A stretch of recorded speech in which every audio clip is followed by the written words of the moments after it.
Selamat datang di Online TV dan selamat bergabung untuk mendengarkan afirmasi positif. Semoga dengan adanya video ini masuk di benak Anda, bisa memberikan pengetahuan bagi kita semua.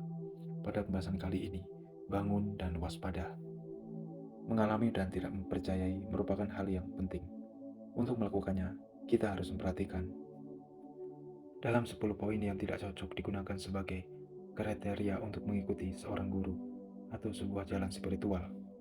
Semua poin tersebut berhubungan dengan sebuah sistem kepercayaan yang dikarenakan garis keturunan tradisional atau karena kitab-kitab suci. Tidak mempercayai, namun menemukan sendiri adalah perintah yang sering diulang oleh guru. Jika kita tidak melakukannya, kita tidak bisa memiliki visi batin, yang merupakan langkah pertama yang membawa kita ke jalan yang benar. Visi batin adalah suatu pengalaman yang dipahami. Tanpa itu, pandangan terang tidak akan muncul. Ini berlaku untuk hal-hal kecil di dalam kehidupan kita sehari-hari, sebagaimana melakukan juga untuk pemahaman yang paling terpenting, mendalam dalam ajaran kebenaran.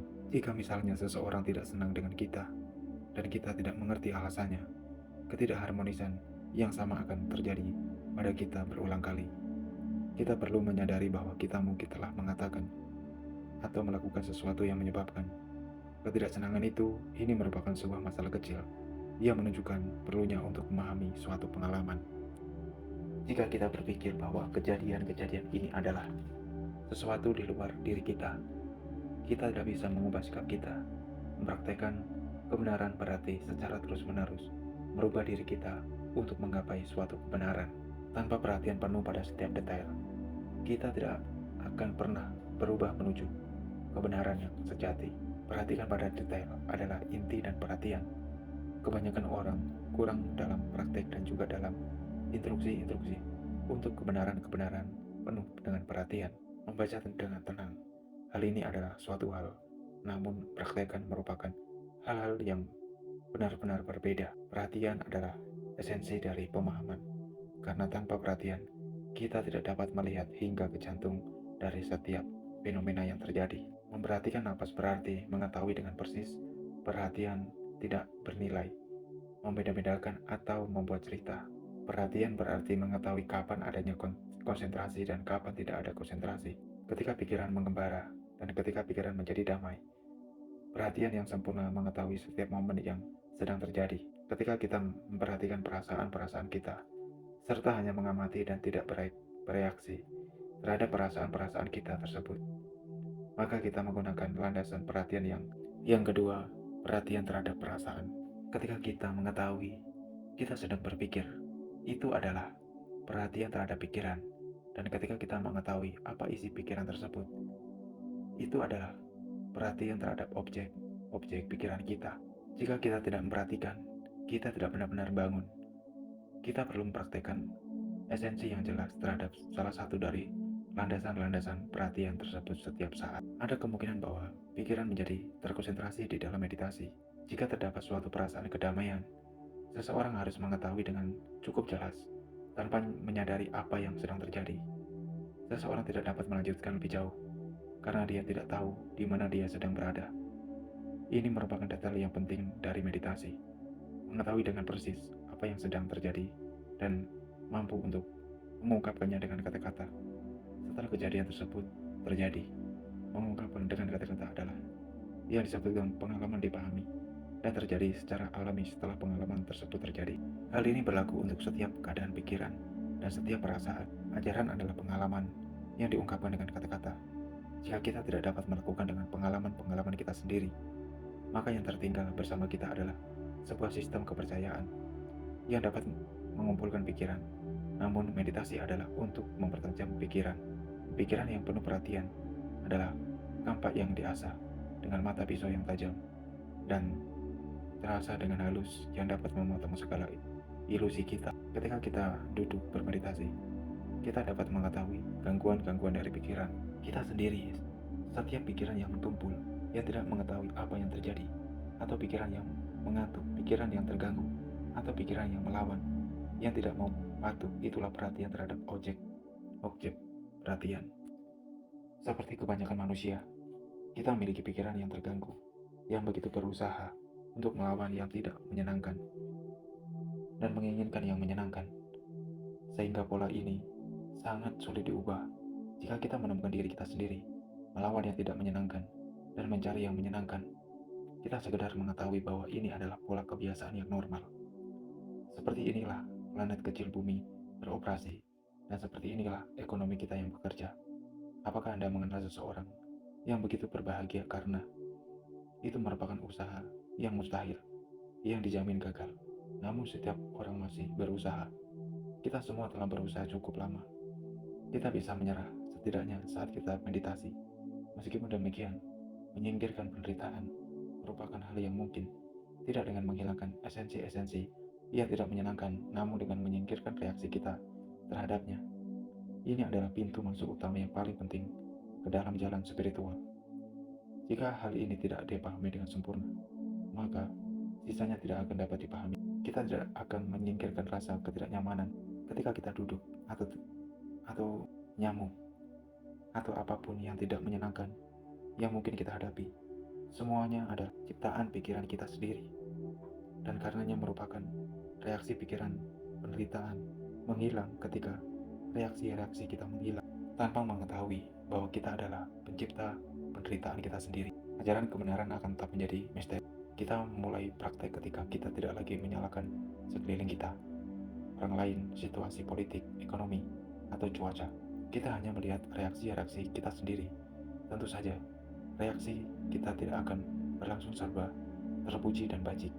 Akan memakan waktu cukup lama. Namun, setidaknya kita dapat memulai melakukan sesuatu terhadap diri kita sendiri. Perhatikan perlu digunakan tidak hanya dalam praktek meditasi, tetapi juga setiap kali kita bergerak, merasakan sesuatu atau pikiran dalam kehidupan sehari-hari. Ketika bangun, perhatikan menjadi tujuan utama kita. Seseorang harus berdamai dengan dirinya sendiri. Hanya dengan demikianlah, suatu hari nanti kita dapat mengerti dunia.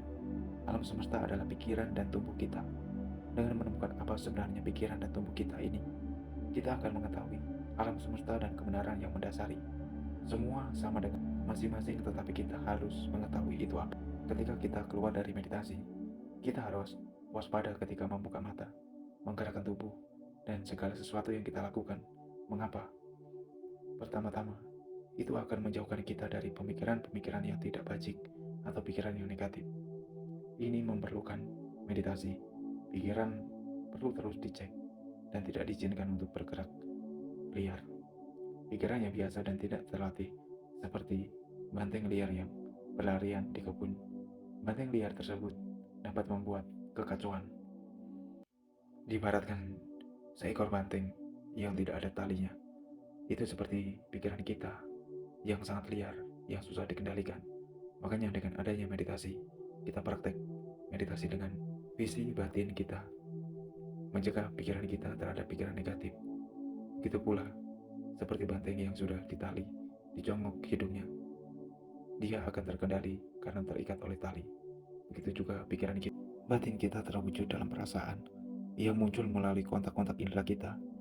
Berpikir juga merupakan sebuah kontak indera. Pemikiran tidak bajik menghasilkan perasaan yang tidak menyenangkan, seperti perasaan yang tidak nyaman atau tidak bahagia. Melihat, mendengar, mengecap, menyentuh, mencium adalah 5 indera luar.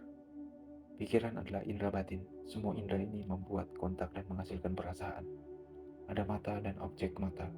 Ketika keduanya berada di dalam kondisi yang baik, kesadaran mata muncul dan menghasilkan penglihatan. Landasan indera, objek indera, dan kesadaran indera bertemu. Ketika kita mengetahui bagaimana makhluk ini yang kita sebut saya beroperasi, kita dapat menghentikan cetakan yang sudah terprogram sebelumnya, yang selalu menjawab dengan cara yang sama. Cukup mungkin untuk memprediksi bagaimana seseorang yang akan bereaksi terhadap suatu stimulus tersebut, karena kita mengetahui suatu program yang belum pernah diganggu. Untuk menghentikan program tersebut, pertama-tama kita harus mengetahui bahwa terhadap suatu program yang terdiri dari apa yang program kita lakukan. Sebagai contoh, kita memiliki landasan pendengaran, yaitu benang telinga, kemudian ada suara. Ketika kesadaran pendengaran muncul karena landasan objek pendengaran keduanya ada, maka hasilnya adalah mendengar, dan dari situ muncul perasaan. Telinga hanya dapat mendengar suara, Mata hanya dapat melihat bentuk dan warna. Pikiran yang menjelaskan semuanya. Setiap orang memiliki penjelasannya sedikit berbeda, sehingga tidak ada yang melihat atau mendengar sesuatu yang sama. Ketika seseorang pria melihat seorang wanita, serta melihat wujud dan warnanya, pemikirannya mengatakan, bukankah dia cantik? Saya hanya menikmatinya. Ketika saya melihat wanita yang sama, saya tidak berpikir seperti itu. Walaupun begitu, setiap orang mencoba untuk meyakinkan orang-orang di sekitar mereka bahwa apa yang mereka lihat dan dengar sendiri adalah benar. Oleh karena itu, mereka seringkali tidak dapat meyakinkan orang lain. Mereka mulai menebak atau menganiaya orang tersebut. Berpikir juga merupakan sebuah kontak indera. Ada landasan otak dan ada gagasan. Kesadaran pikiran muncul, mengotak gagasan dan berproses berpikir melalui. Dari situ dihasilkan perasaan jika kita berpikir kita mencintai setiap makhluk. Baik kita benar-benar bisa melakukan maupun tidak, kita pasti merasakan suatu kehangatan dari pemikiran tersebut. Dengan cara yang sama, jika kita berpikir bahwa kita membenci seseorang, kita mendapatkan perasaan yang diinginkan lebih jauh. Sekarang berlanjut ke reaksi terhadap perasaan. Antara ingin dan menebakkan, atau tidak ingin menolak. Dengan perhatikan diri kita sendiri, kita dapat mengalami dengan cukup jelas. Reaksi terhadap perasaan adalah pintu masuk kembali ke menuju dualitas dan penderitaan. Pada saat yang sama, reaksi terhadap perasaan tersebut juga menyediakan kita pintu keluar dari segala kesulitan. Jika pada suatu ketika kita tidak dapat bereaksi, namun mengetahui bahwa semua perasaan hanya sebuah perasaan, jika kita melakukan itu, perhatikan telah terbentuk. Kita juga mendapatkan rasa percaya diri bahwa kita bisa melakukan lagi dan benar-benar sedang melatih pemurnian spiritual. Ini merupakan keyakinan batin yang penting. Sang guru meditasi berkata bahwa kita membutuhkan kedua, yaitu belajar dan praktek, adalah membantu kita untuk mengetahui apa yang diajarkan oleh sang guru meditasi. Namun, jika kita tidak bisa praktek, maka kita hanya burung beo atau orang yang munafik, mengatakan sesuatu yang tidak pernah kita alami sendiri secara pribadi. Melalui praktek kesadaran, kita menjadi waspada akan perasaan-perasaan yang muncul. Ketika kita melakukan kontak-kontak indera, perasaan-perasaan terjadi sepanjang waktu dan perlu dikenalkan, sehingga kita dapat mengubah cara hidup kita yang nurani menjadi cara hidup yang berhati-hati. Secara naluriah kita adalah reaksi yang konsisten. Secara berhati-hati kita menjadi aktor. Mungkin pembelajaran terpenting yang kita pelajari adalah menjaga perhatian kita terjaga dalam aktivitas kehidupan sehari-hari. Kita dapat melakukan praktek dimanapun kita berada. Di rumah, ketika berdagang, di kantor, ketika menulis, menelpon, kapanpun. Meditasi itu sendiri memberikan kita dorongan, menunjukkan bagaimana kewaspadaan, menghilangkan hambatan-hambatan yang melekat pada sudut pandang kita. Kita tidak dapat melihat keseluruhannya, hanya sebagian-sebagian. Kita melihat apa yang ada di sekitar kita, namun kita tidak pernah melihat yang di luar diri itu. Dengan perhatian datanglah sebuah pembukaan, di mana segala sesuatu tampak masuk akal dan saling berhubungan.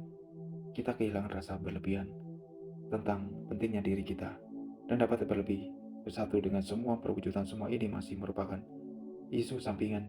Perhatikan, berarti mengetahui, seiringnya kita mengetahui dan benar-benar mengalami, pada akhirnya kita dapat membuktikan 4 kebenaran mulia pada diri kita sendiri. Dengan demikian, pekerjaan kita selesai. Salah satu faktor dari perhatian adalah kemampuan untuk menjadi unggul. Kita tidak dapat berkabut ataupun terganggu, tetapi dapat menjaga pikiran di tempatnya. Kita hanya menyadari bahwa penghalang-penghalang pikiran adalah sebuah malapetaka manusia dan bukan sesuatu yang pribadi. Pemahaman ini membantu kita agar bertahan dengan sabar dan berubah setiap bertahap, melatih dengan praktek kita sendiri. Terima kasih yang sudah mendengarkan. Semoga dengan adanya video ini bisa memberikan wawasan pengetahuan bagi kita semua. Terima kasih.